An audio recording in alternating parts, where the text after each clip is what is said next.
Hello everyone, and welcome to a new video on the Constructor Criticism YouTube channel. I'm Spencer, host of Constructor Criticism and Limited Time Only, two podcasts about getting better at Magic the Gathering.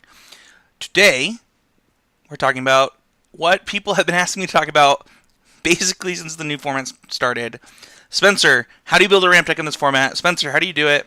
And honestly, I never was able to figure it out. There were others that did figure out some things that you could do with Hour of Promise. And I've been testing versions of different Hour of Promise decks this week.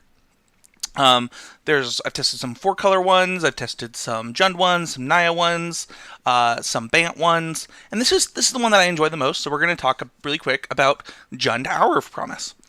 So, let's start with the deck list. So we have 2 Treasure Map. This card has been hit or miss for me. If you don't want to play this card, I think it's reasonable to play other things in this slot. It does ramp you into your 7-drops, which is pretty powerful. Being able to flip this, but the turn it flips, you'll have 5 lands in play, it'll flip, you'll be able to play your 7-drop early. You get to 7 mana once you flip it. You lose the 1, but you get the 3, putting you on 7 the turn that it flips. I think that this card is pretty okay. It's not my favorite part of the deck, but I think that it has been serviceable for me. We have 2 Glorybringer. This is the weirdest card in the deck by such a huge margin. So here's the thing about Glorybringer in the deck, is that it's just the best thing you can be doing, not necessarily the best card. In a lot of versions of the deck, they don't play, other versions of the deck don't play any Glorybringer if you're in the other colors, but it's still good enough. We have 2 Shefet Monitors. This is kind of just a big spell or a ramp spell depending on where you're at in the game. I'm a big fan of it. Everybody knows that I've really enjoyed this card. We have 1 Cruel Reality.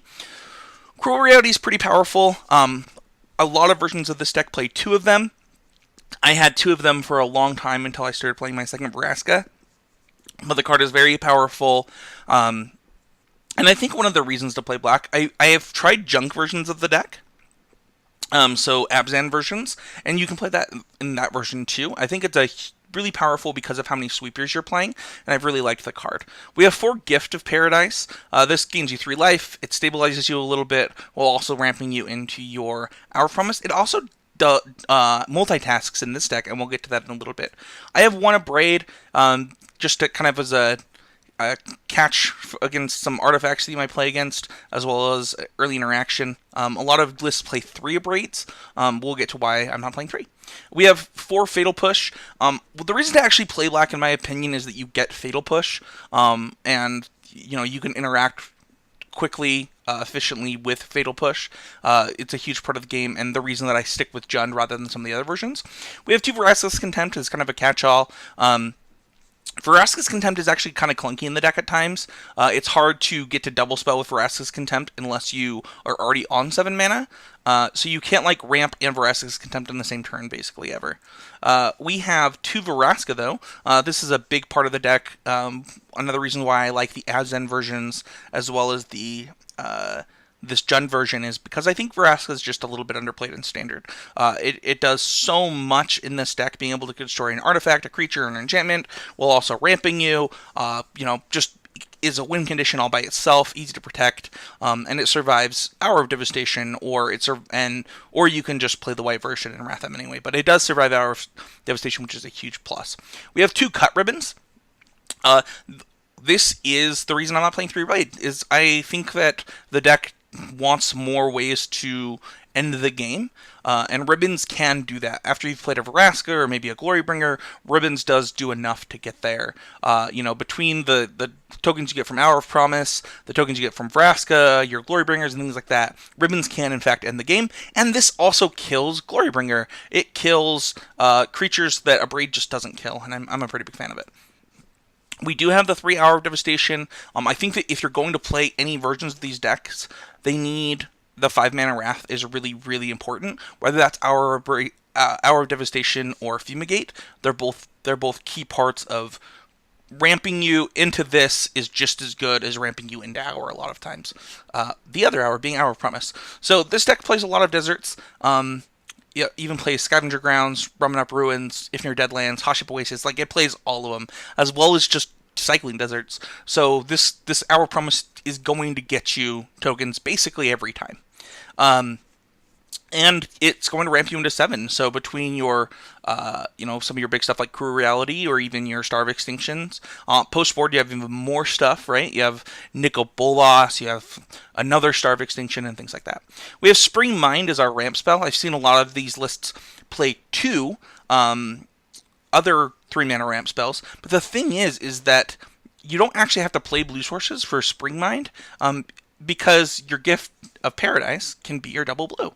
So you just kind of get to play it for free. It's been pretty successful for me, actually. I also was playing other ramp spells in the slot, but I really enjoyed Springline.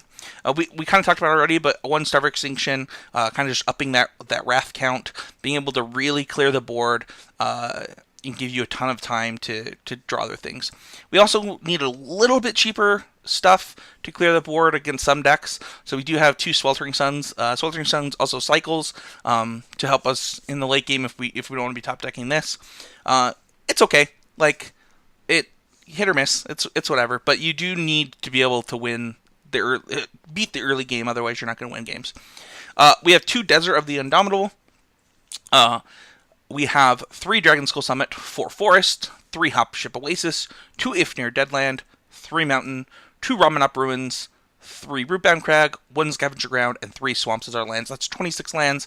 Obviously, here you see the leaning towards Swamps as our second most popular. I mean, I guess there's 3 Mountains too, but yeah, you need a lot of basics in this deck so that you can cast your spells in a timely manner. In our sideboard, we have 2 Sunset Pyramid, 2 Arborback Stomper, 1 Sandwurm Convergence. This card has been sweet and spicy for me. 1 Island to board in with our 1 Nicol Bolas. We have 4 Duress, 2 Lost Legacy, 1 Star of Extinctions, and 1 more Sweltering Suns for those rough matchups. So you can clearly see some packages, right? Arborback Stomper and Sweltering Suns against certain decks. Sandwurm Convergence, Nicol Bolas Island against certain types of decks, along with Sunset Pyramid, Duress, and Lost Legacy against deck, pretty obviously, your deck is not very good against some of the control decks in the format, because when a card will say, just win the game all by itself, and you don't put a clock on them, can you guess what we're talking about? That's right. I think that exactly how bad the approach matchup is can really depend, but it's pretty bad. Like, Approach of the Second Suns is not something that you want to be running into. They have counterspells for your ramp, and then they just win games with 1 card. So it can be tough for you if you're not prepared for it. Overall, I've enjoyed this deck. I enjoy playing ramp decks. This one is very different than the type of ramp decks that I typically play, and I might even be a little too light on threats in this one. I kind of count the second Shefet Monitor as a little bit of a threat. I'm playing more Vraskas than most people, rather than the Star of Extinctions and the Cruel Realities. But overall, I'm happy with the deck. It's something that I've enjoyed, and this is how I would be playing ramp right now, which is something that a lot of people have been asking. So, thank you everybody for watching. Please leave a comment, hit that like button. If you want to support me directly, go to Heezy Game Media on Patreon, and we'll see you guys all next week. Don't forget to leave a comment. Let me know the type of decks that you want to talk about.